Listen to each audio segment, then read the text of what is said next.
साथियों नमस्कार। कैसे हैं आप सब लोग? मजामा केम छो कसा आहेस? आप सबको जय श्री राम, जय बालाजी की, जय खाटू श्याम जी की। आज एक महत्वपूर्ण विधिक बिंदु पर हम लोग चर्चा करेंगे। साथियों कई बार ऐसा हो जाता है कि आपका और आपकी वाइफ का जो है डिस्प्यूट हो जाता है और आप डिस्प्यूट लेके जो है जब भी कोर्ट में जाते हैं और आप कोर्ट से प्रार्थना करते हैं कि आपको जो है डिवोर्स दिया जाए, तो आपकी वाइफ ना केवल जो डिवोर्स केस है उसको अपोज करती है, अभी तो कोर्ट से निवेदन भी करती है कि उसको साथ में रहना है और उसका जो दावा है साथ में रहने का उसको जो है अलाउ किया जाए।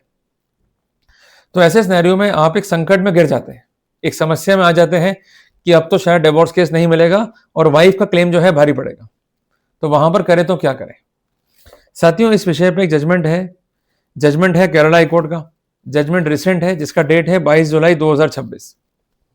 इस केस में क्या हुआ था कि जो कंसर्न हस्बैंड है उसको डिवोर्स मिला ट्रायल कोर्ट से। जो कंसर्न वाइफ था उसका जो काउंटर क्लेम था कि मुझे साथ में रहना है, उस कंसर्न क्लेम को जो है कोर्ट ने खारिज कर दिया। वाइफ ने जो है अपील दाखिल करी ऑनरेबल हाई कोर्ट में। उसका कहना यह था कि डिवोर्स जो है गलत दिया गया और डिवोर्स को जो है रिजेक्ट किया जाए। साथियों यहां पर 3 पॉइंट काफी इंपॉर्टेंट थे जिसके बेसिस पे जो कंसर्न हस्बैंड था उसको डिवोर्स मिला। सबसे पहली बात, जो कॉन्टेंशन था हस्बैंड का कि मेरी वाइफ का जो बिहेवियर है वो एग्रेसिव है, वो ये प्रूव कर पाया। दूसरी बात, उसने ये भी प्रूव किया कि मेरी वाइफ जो है एंगर करती है बगैर वजह के, और उसका कहना यह था कि she is in habit to do anger without any provocation. और तीसरी बात, उसका जो बिहेवियर है वो एबनॉर्मल है, उसका जो बिहेवियर है वो अनरीजनेबल है। और इसके साथ साथ उसका यह भी कहना था कि वाइफ का जो बिहेवियर है उसको वो टॉलरेट नहीं कर सकता है।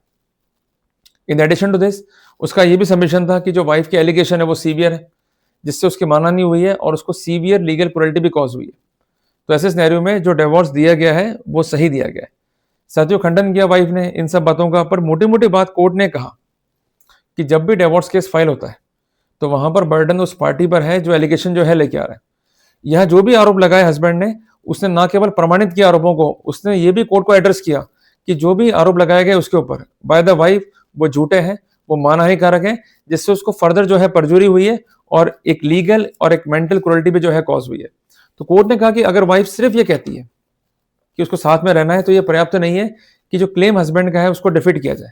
जब ऐसी स्थितियां फाइल पे आ रही है कि जहां संबंध पक्षकारों के बीच अब रिटेन रह सकते ही नहीं है एज हस्बैंड एंड वाइफ, तो कोर्ट ने लिखा अपने फैसले में कि mere statement by wife that she is ready and willing to reside is not sufficient to reject the divorce case of the husband. तो कुल मिलाकर के जो डिवोर्स का था जजमेंट ट्रायल कोर्ट का, उसको कोर्ट ने अपील कर दिया। जो ये कंसर्न फैसला है हमें सिखाता है 4 महत्वपूर्ण बातें। सबसे पहली बात, जब भी आप डिवोर्स केस दाखिल कर रहे हैं, जिस भी ग्राउंड पर आप आ रहे हैं वो ग्राउंड होना चाहिए स्पेसिफिक।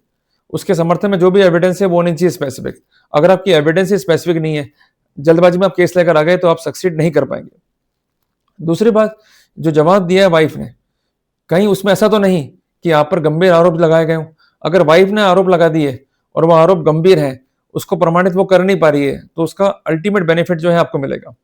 तीसरी इंपॉर्टेंट बात है कि जब भी वाइफ लेके आती है काउंटर क्लेम कि मेरे को जो है साथ में रहना है, तो सिर्फ लिख देना पर्याप्त नहीं है कि मुझे जो है साथ में रहना है।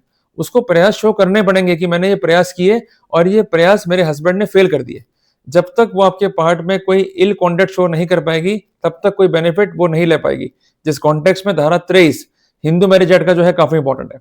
और चौथी इंपॉर्टेंट बात यह है कि जो भी स्थितियां फाइल पे आप प्लीड कर रहे हैं उसके कॉन्टेक्स्ट में ये दिखाई देना चाहिए कि there is no mere wear and tear. अगर केवल मियर वियर एंड टीयर है तो ये पर्याप्त नहीं है। आपको ये शो करना है कि there is a severe cruelty जिसके कॉन्सिक्वेंस में साथ रहना या मैरिज कंटिन्यू करना जो है पॉसिबल नहीं है। अगर ये बातें आपने दिमाग में रख ली, दिमाग में सेट कर ली while filing the case, then definitely you could be succeeded. तो मैं उम्मीद करता हूं कि मैंने महत्वपूर्ण जानकारी आपको दी। तो जब भी आप लोग प्रोसीड करें तो ये गाइडलाइंस, ये बातें जो है जरूर दिमाग में रखें। जल्दी मिलेंगे एक नए टॉपिक के साथ। टिल देन, जय राम जी की।